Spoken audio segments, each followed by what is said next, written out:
Haleluya. Puji nama Tuhan, Shalom Bapak Ibu. Apa kabarnya pagi hari ini? Dahsyat ya?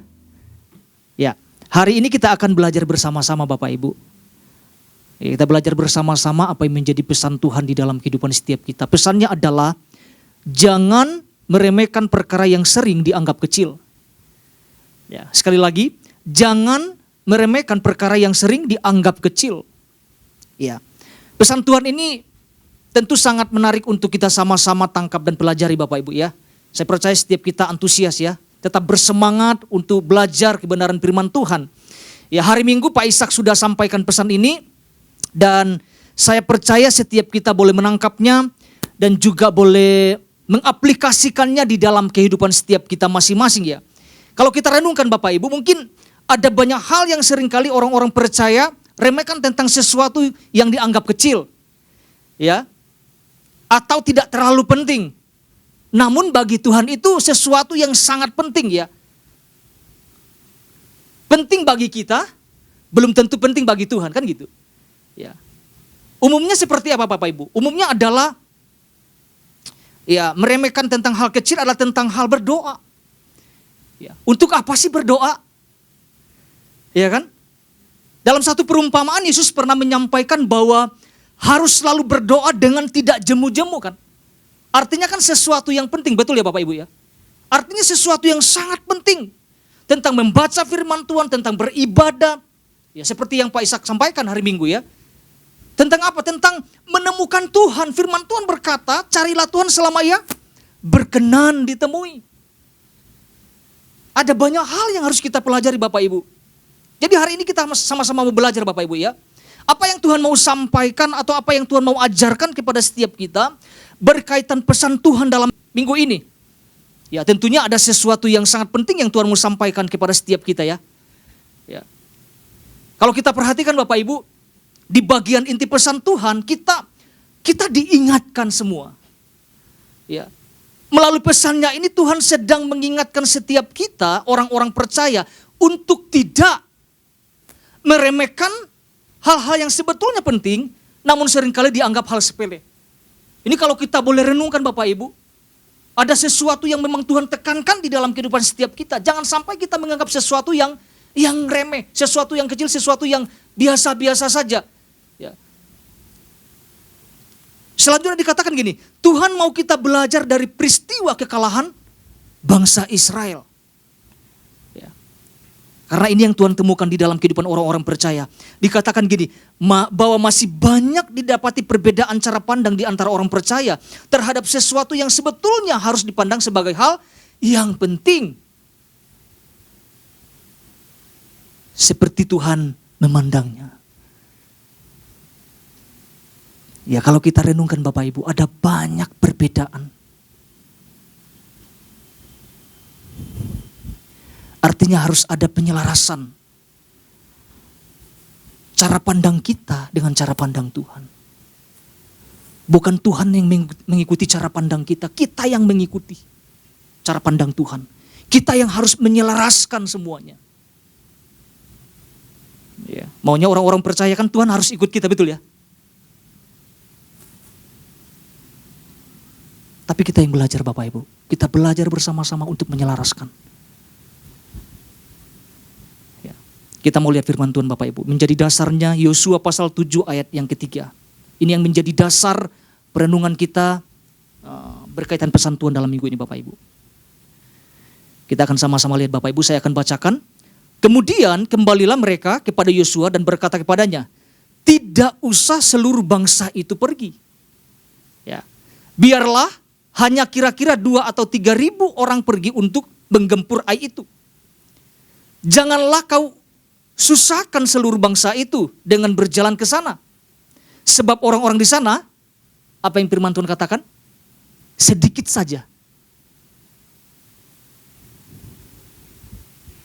Kalau kita perhatikan Bapak Ibu dari ayat ini, pelajaran apa yang dapat kita ambil? Pelajaran apa yang kita mau sama-sama tangkap melalui kehidupan bangsa Israel ini?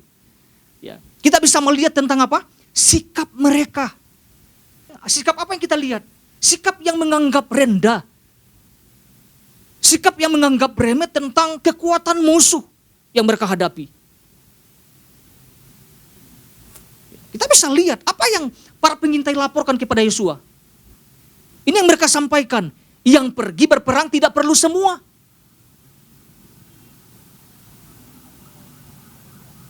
Sedikit saja.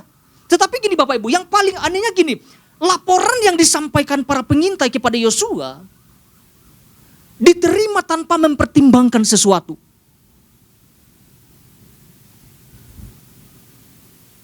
Seharusnya ketika para pengintai melaporkan itu, Yosua jangan telan mentah-mentah gitu. Saya coba merenungkan kenapa Yosua tidak mempertimbangkan semuanya. Kenapa Yosua tidak menimbang-nimbang semuanya. Ya kita tahu makanya tidak ada persiapan kan. Ketika mereka menggempur kota Ai atau orang-orang Ai, apa yang terjadi? Yang terjadi adalah kekalahan. Akibat apa? Akibat meremehkan segala sesuatu yang tampak kelihatannya kecil. Ini kan sesuatu yang berbahaya kalau itu terjadi di dalam kehidupan orang-orang percaya. Aduh ceteklah itu kecil lah. Ini Tuhan ingatkan kepada setiap kita Bapak Ibu. Coba kita renungkan, coba lihat lagi YouTube. Ya, tangkap lagi pesan Tuhan ini Bapak Ibu. Tuhan sedang berbicara kepada setiap kita. Agar kita tidak memandang remeh sesuatu yang tampaknya kecil. Sesuatu yang tampaknya lemah gitu ya. Ya. Ada dua hal yang disampaikan oleh Pak Ishak, secara cepat saya bacakan Bapak Ibu. Ini kan penting untuk kita sama-sama renungkan ya. Kita sama-sama tangkap ya, kita sama-sama lakukan di dalam kehidupan setiap kita. Yang pertama Pak Ishak sampaikan gini Bapak Ibu. Seringkali kita menganggap ukuran kemenangan adalah besar atau kecilnya persoalan. Nah ini yang seringkali terjadi di dalam kehidupan orang percaya. Sedangkan bagi Tuhan ukurannya bukan itu. Yang kedua, seringkali ukuran kesetiaan kita adalah asal tidak meninggalkan Tuhan. Ini saya coba renungkan kembali Bapak Ibu. Ada banyak orang-orang percaya mengalami kekalahan di dalam kehidupannya. Akibat ini, ngukur kesetiaan. Asal tidak meninggalkan Tuhan dikatakan. Sedangkan bagi Tuhan, ukurannya bukan itu. Jadi ini penting Bapak Ibu kita sama-sama renungkan. Pagi hari ini kita mau belajar dua hal Bapak Ibu. Ini saya mau sampaikan yang pertama, kita sama-sama tangkap Bapak Ibu. Jangan menganggap kita selalu kuat dan menang selama Tuhan tidak dilibatkan. Jangan menganggap kita selalu kuat dan selalu menang selama Tuhan tidak dilibatkan. Saya mau sampaikan gini Bapak Ibu, kemenangan kemarin, kemenangan di masa lalu itu tidak bisa dijadikan patokan di dalam kehidupan setiap kita. Wah saya mah kemarin menang, selanjutnya pasti menang. Jangan dijadikan sebagai patokan untuk kemenangan selanjutnya. Acap kali itu terjadi di dalam kehidupan orang-orang percaya. Ya. Kemarin gua menang loh, ke depan pasti menang lagi. Masalahnya dianggap kemenangan kemarin menjadikan satu patokan. Akhirnya gini, akhirnya kita menganggap sesuatu yang kita hadapi menjadi sesuatu yang kecil.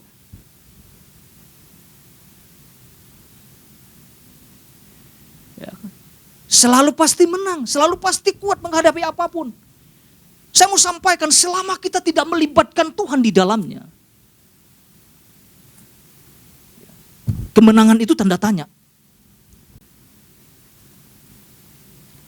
Kita bisa belajar akan terjadi kekalahan, akan terjadi kegagalan di dalam kehidupan orang-orang percaya. Ya karena yang membuat menang itu bukan karena kuat dan gagah kita loh Bapak Ibu.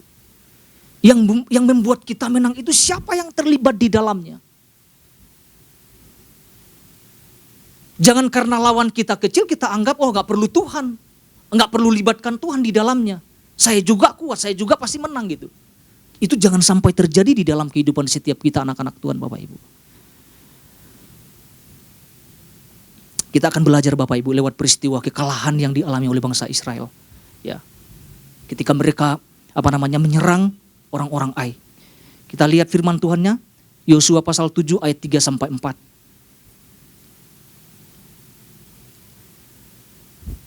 Yosua pasal 7 ayat 3 sampai 4, demikian firman Tuhan. Kemudian kembalilah mereka kepada Yosua dan berkata kepadanya, tidak usah seluruh bangsa itu pergi, biarlah hanya kira-kira 2 atau 3.000 orang pergi untuk menggempur Ai itu. Janganlah kau susahkan seluruh bangsa itu dengan berjalan ke sana, sebab orang-orang di sana sedikit saja. Ayat 4, firman Tuhan berkata, maka berangkatlah kira-kira 3.000 orang dari bangsa itu ke sana. Ya. Pasukan Israel Bapak Ibu. Tetapi, nah ini nih. Tetapi mereka melarikan diri di depan apa? Orang-orang Ai. Jadi kita bisa lihat apa yang terjadi. Yang terjadi adalah kekalahan, kita bisa lihat di ayat 4. Di bagian akhir. Dikatakan gini, tetapi mereka melarikan diri di depan orang-orang Ai. Ini adalah kekalahan yang sangat memalukan.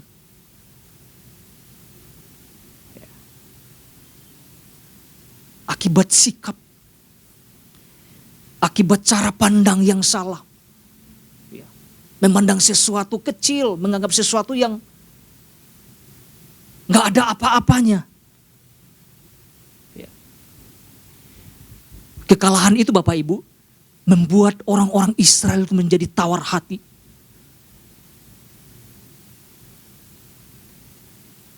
Bahkan firman Tuhan sangat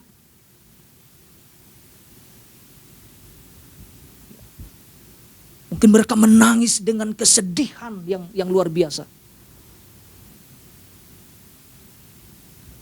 Ya, kekalahan itu membuat mereka belajar untuk tidak lagi meremehkan setiap apapun yang mereka hadapi di depan. Jadi apa yang membuat mereka kalah? 3 bagian ini yang kita lihat Bapak Ibu. Yang pertama, karena menganggap musuh mereka lemah. Atau yang mereka hadapi tidak memiliki kekuatan apapun. Karena gini, berdasarkan pengalaman, mereka sanggup mengalahkan Yeriko. Waduh, pasti menang. Yeriko ukurannya lebih besar dan banyak. Jadi ketika mereka melihat kota Ai, gak ada apa-apanya.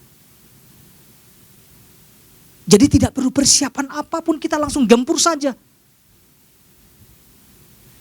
Sikap ini kan seperti contoh ya Bapak Ibu, seperti contoh Goliat menganggap remeh Daud kan.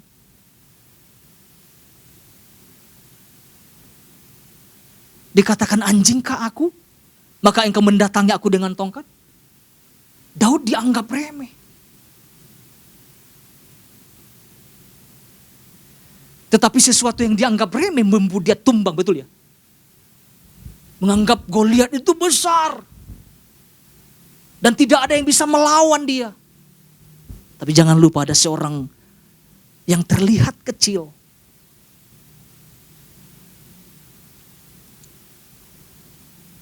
Kadang-kadang itu terjadi di dalam kehidupan orang percaya. Saya mah ada Tuhan kok, tenang aja. Ketika kita membesarkan tentang kekuatan kemenangan yang kita alami kemarin Bapak Ibu. Kekalahan sedang menanti kita.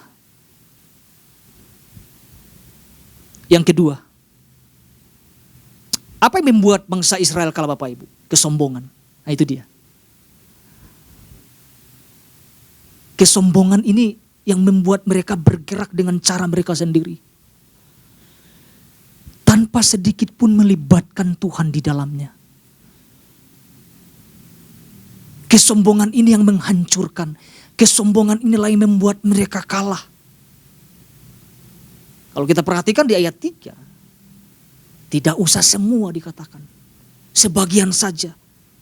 Jangan menyusahkan masyarakat yang kamu pimpin kepada Yosua. Suruh tidur-tiduran saja, santai-santai saja. Itu kesombongan yang muncul. Lagian juga orang Ai itu sedikit kok. Lagian kalau kita berperang sambil bisa tutup mata. Dan kita bisa pasti menang. Seperti itulah kalau saya gambarkan Bapak itu. Mereka menganggap sesuatu yang mungkin kecil. Itu tidak ada apa-apanya. Yang ketiga, merasa paling dibela Tuhan Bapak Ibu. Kadang-kadang ini yang terlintas di dalam pikiran anak-anak Tuhan. Saya pasti dibela Tuhan kok. Kalau kita perhatikan ayat selanjutnya, bagaimana Tuhan mengatakan aku tidak akan menyertai engkau.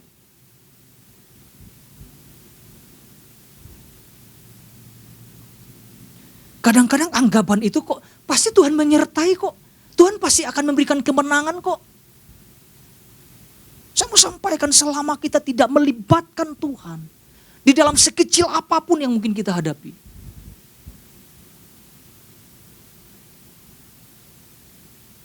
akan membuat kita kalah Bapak Ibu. Jadi kita bisa melihat mereka gak minta strategi Tuhan. Mereka tidak meminta petunjuk Tuhan.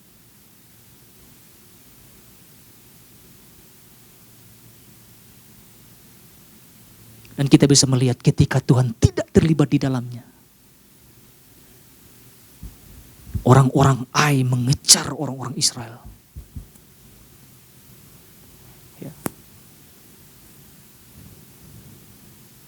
Kadang itu yang terjadi di dalam kehidupan orang-orang percaya. Maju dengan kekuatan sendiri. Maju dengan strategi sendiri. Maju tanpa tanya Tuhan.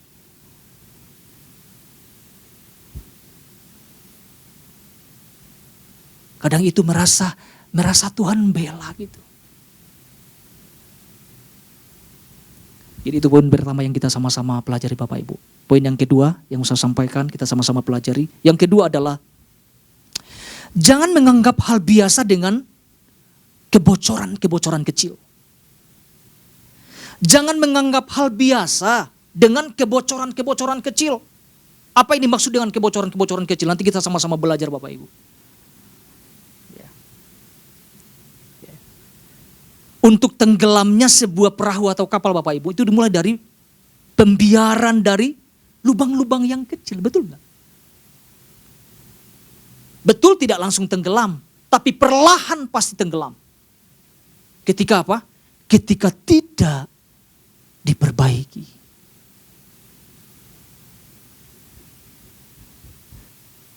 Ya. Kebiasaan kami waktu di kampung Bapak Ibu ya, kami anak-anak yang usia kelas 6 SD suka mancing gitu ya, juga mancing. Tapi nggak sampai di laut, sampai di tengah-tengah laut. Ya. Kadang tidak ada pilihan Bapak Ibu, pakai apa yang tersisa saja, perahu yang kadang udah bocor, ketika memakai perahu tersebut nggak diperbaiki, ya udah pasti bisa mancing kita. Apa yang terjadi? Ketika tidak ditutup lubang itu Bapak Ibu, air itu mulai terus masuk.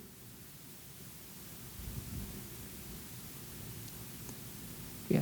Ketika terus dibiarkan air itu terus masuk, jadi tenggelam.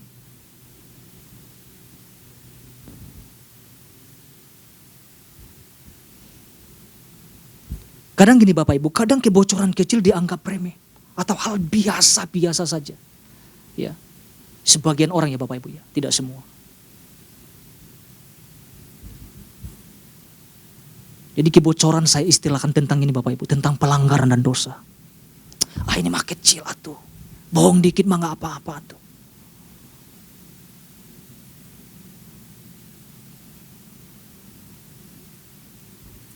Terlihatnya kecil Bapak Ibu.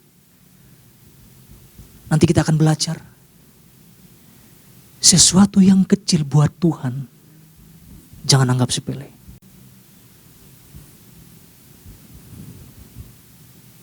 Tidak ada pemberesan yang dilakukan. Tidak ada penyelesaian yang dilakukan.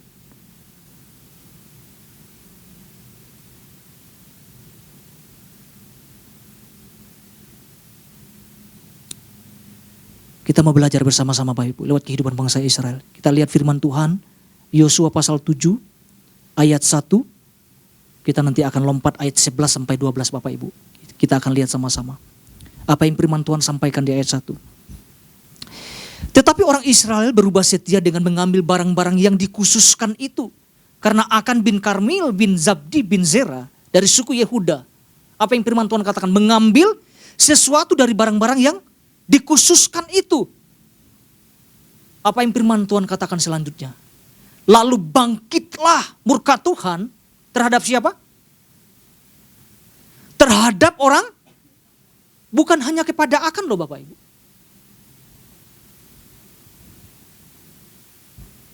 Jadi di ayat ini kita bisa melihat bahwa ada pelanggaran yang terjadi. Yang Tuhan sudah ingatkan jauh-jauh sebelumnya. Ada dosa yang disembunyikan. Di antara orang-orang Israel Bapak Ibu.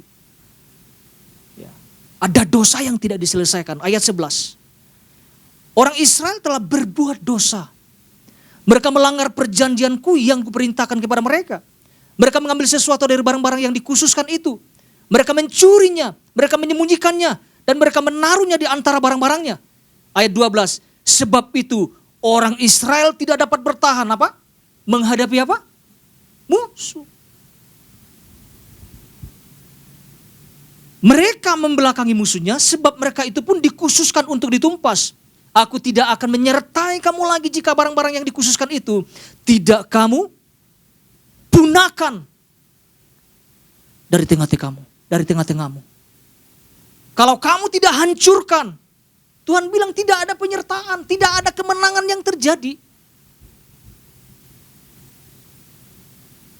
Saya melihat bahwa Tuhan sangat serius dengan hal ini. Dikatakan Tuhan murka terhadap orang Israel. Jadi kita bisa melihat satu orang yang melakukan pelanggaran bisa berdampak besar bagi semuanya. Akan Bapak Ibu memandang rendah perintah Tuhan. Akan memandang rendah firman Tuhan. Akibatnya apa? Mereka mengalami kekalahan. Yang sejujurnya tidak harus mengalami kekalahan. Tetapi terjadi kekalahan akibat apa? Kecerobohan. Akibat ada dosa yang terlihat kecil. Seberapa sih yang diambil? Tapi buat Tuhan, itu bukan soal banyak atau tidaknya. Tetapi soal tentang ketaatan dan kesetiaan. Saya merenungkan ini Bapak Ibu, jangan sampai ini terjadi di dalam kehidupan orang-orang percaya menganggap sesuatu kebocoran-kebocoran kecil, dosa-dosa kecil, hal-hal biasa.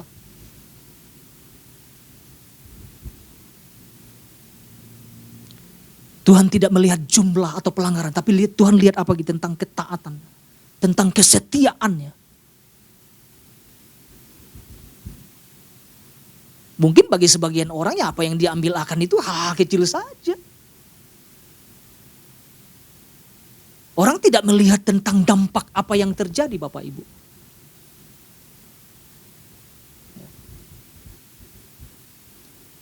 Oleh karenanya gini, kita perlu menjaga hidup kita.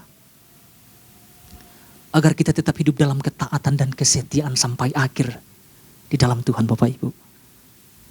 Ya, di dalam keluarga sangat dibutuhkan peran seorang imam Bapak Ibu. Untuk apa? Untuk selalu memperhatikan dan memastikan tidak adanya kebocoran-kebocoran yang terjadi. Ketika seorang imam tidak berperan di dalam keluarga Bapak Ibu. Saya percaya cepat atau lambat itu akan terjadi kehancuran, kekalahan. Jadi sangat dibutuhkan. Jadi dua hal ini Bapak Ibu yang kita sama-sama renungkan. Kita sama-sama belajar untuk tidak meremehkan perkara yang sering dianggap kecil. Doa sangat penting Bapak Ibu. Ya. Bahkan kita hari Sabtu kan ada doa buat bangsa, betul ya? Jangan menganggap kecil. Nanti kita lihat dampak yang besar kita akan lihat. Ada sesuatu kemenangan. Ada sesuatu perkara-perkara yang dahsyat yang Tuhan mau perlihatkan kepada setiap kita. Jangan lihat sesuatu kecil. Jadi dua hal ini yang kita sama-sama renungkan Bapak Ibu. Tuhan Yesus memberkati setiap kita.